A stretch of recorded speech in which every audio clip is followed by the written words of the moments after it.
Okay, so last lecture video, the topic is Reconstruction. This is the period following the Civil War, beginning in 1865, really right after Abraham Lincoln's assassination.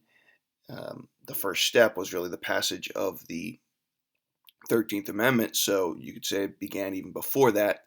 Lincoln certainly had plans for Reconstruction, but because of his assassination, he never was able to see them through. So it will be left up for the rest of the leaders in our government to try to navigate the waters of Reconstruction and reconnect the South to the North. It's called Reconstructing because they're rebuilding the country. So this video, it may be a two-parter. I'm not sure how long it will take. Likely will be.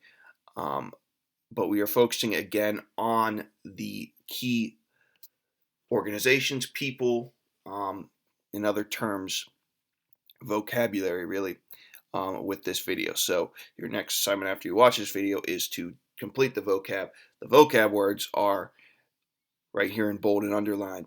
So if you want, I would recommend just having that sheet up on the side. You can pause this video as you go and write it, but fill it in as you go so you don't have to do it later as well. Just a recommendation. All right, so let's get started here with Reconstruction. As I said, Lincoln had a plan for Reconstruction. He was pretty lenient with his plan. He thought that he wasn't trying to punish the South. He wanted them to rejoin the Union and get things moving so that they could help them and rebuild the country. So he only required 10% of the population to vote to rejoin in each southern state. They also had to abolish slavery. That was his one caveat. You had to abolish slavery. You had to agree that slavery was no more. Now, when President Lincoln was assassinated, Andrew Johnson, his vice president, became president, and he changed the rule to now over 50%, a majority of the people in the South have to vote to rejoin the Union. Otherwise, they will just continue to be like an occupied territory without the rights that a state would have to vote, to have representatives in Congress. So he was a little more strict in that regard.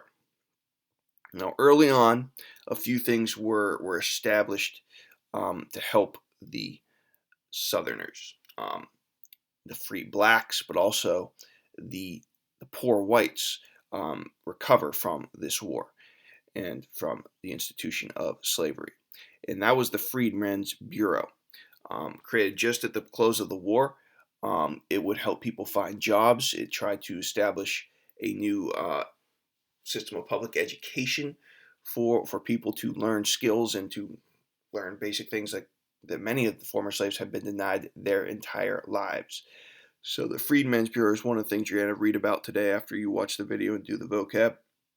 So I won't go too much into depth here, but you will read about them and their role in Reconstruction.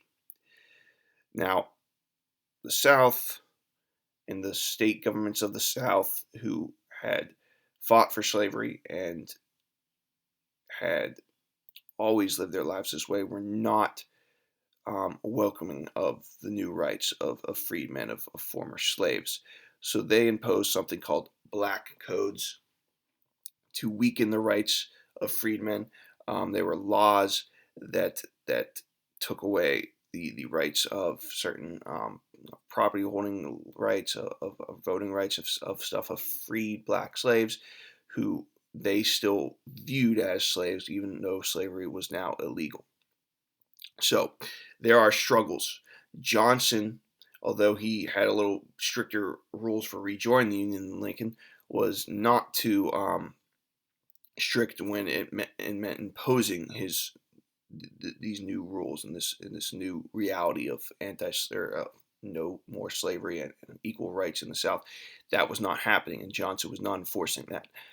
So a group that's in Congress, in the Senate, in the House of Representatives of Republicans will start to oppose Johnson and his plans for Reconstruction, and they will start to come up with a stricter and more radical plan for Reconstruction. They are known as radical Republicans because they want the North to take a more active role in rebuilding the South and establishing equality in the South for the former slaves.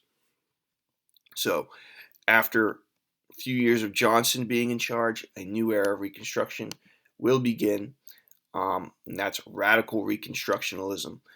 And they pushed through a couple amendments. Um, in addition to the 13th Amendment, which frees the slaves, they pushed through a couple more detailed amendments to guarantee that these black codes are illegal and that the African American citizens who are now free have rights the same as white citizens. So the 14th Amendment is an important one that goes along with that. All U.S. citizens, people born in the U.S. are citizens. So slaves, people of all races, if you are born in the U.S., you are a citizen. And this means you have all equal rights that anyone else would, and they are all protected by law. 15th Amendment guarantees that all men, not women yet, but all men, regardless of race, have the right to vote. So former slaves, new immigrants of different races, they all have the right to vote if they are American citizens. So that is another important one pushed through by these radical Republicans, not with Johnson's support, but this is the new change of things. The president is very unpopular, President Johnson, and the radical Republicans are kind of now in charge of this period of Reconstruction. For the next 10 years, being in 1867, the South, which Johnson again had been pretty lenient on, is going to be occupied by the United States military. So the Union Army, who had just fought the war, is now recalled to action, and they will occupy it like a military occupation. They're basically a standing police force in the South for 10 years. And this is to enforce the new amendments, and it's also to get the South to comply and not take advantage and deny the rights of the freed slaves. So Johnson, again, is very much opposed to Reconstruction, to radical Reconstruction. And so he is impeached. He's the first president to be impeached by the House of Representatives. Now, Donald Trump was impeached this past year. Not removed from office. Being impeached does not mean you were removed from office. It means basically a trial is brought to remove you from office. The House impeaches you. They bring the impeachment charges, and then the Senate holds the trial. Now, Johnson had some friends in the Senate. He was a former senator himself. The Senate did not vote to impeach Johnson. You have to get a two-thirds majority there, and that was not going to happen.